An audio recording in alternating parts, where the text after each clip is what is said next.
नमस्कार मंडळी. नमस्काराचे महत्त्व सांगणारी ही महाभारतातील एक कथा. त्याचं मी अभिवाचन करतोय. ऐकातच.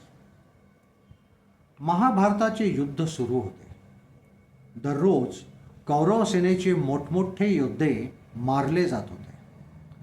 पितामह भीष्मांसारखे ज्येष्ठ योद्धे कौरवांच्या बाजूने असून सुद्धा त्यांच्या सेनेची सतत हानी होत होती. एक दिवस दुर्योधन वैतागून पितामहांवर व्यंग करतो आणि त्यामुळे व्यथित होऊन भीष्म पितामह घोषणा करतात की मी उद्या सर्व पांडवांचा वध करेन. त्यांच्या घोषणेची बातमी पांडवांच्या शिबिरात पोहोचताच पांडवांची अस्वस्थता वाढते. कारण भीष्मांच्या क्षमतेबाबत सर्वांनाच कल्पना असते. तेवढ्यात श्रीकृष्ण शिबिरात दाखल होतात आणि पांडवांची अस्वस्थता त्यांच्या लक्षात येताच ते द्रौपदीला म्हणतात, चल माझ्यासोबत चल. आणि द्रौपदीला घेऊन श्रीकृष्ण पितामहांच्या कक्षात पोहोचतात. ती वेळ रात्रीची असते. स्वतः बाहेर उभं राहून ते द्रौपदीला म्हणतात की आज जाऊन पितामहांना प्रणाम कर. सांगितल्याप्रमाणे द्रौपदी आज जाते आणि पितामहांना प्रणाम करताच अखंड सौभाग्यवती भव असा आशीर्वाद ते तिला देतात.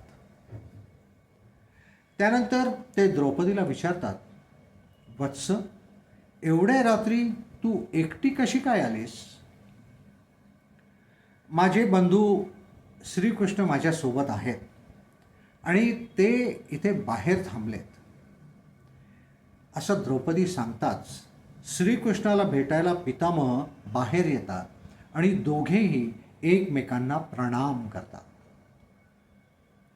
भीष्म पितामह म्हणतात, माझ्या एका वचनाला दुसऱ्या वचनाने मात देण्याचे काम फक्त श्रीकृष्णच करू शकतो.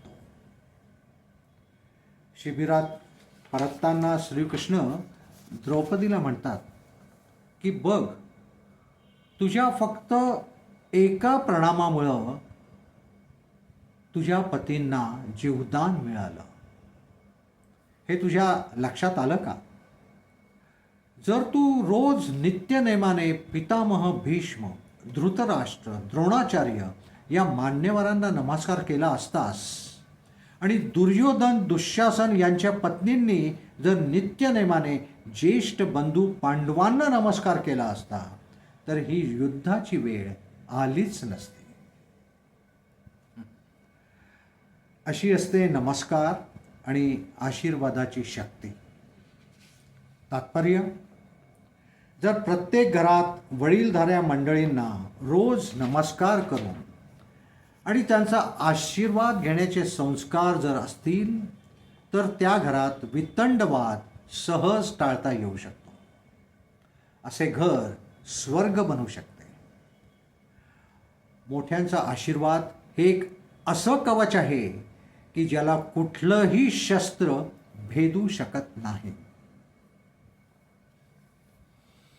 नमस्कार. ही कथा कोणी लिहिली आहे याचे लेखक किंवा लेखिका कोण हे माहीत नाही, तरी त्यांना माझा नमस्कार. या कथेचं तुम्हाला सादरीकरण आवडलं असेल तर ते कॉमेंट बॉक्समध्ये लिहून कळवा. लाईक करा, शेअर करा आणि माझ्या चॅनेलला सबस्क्राईब करा. तुम्हा सर्वांना राजीव जोशीचा नमस्कार. धन्यवाद.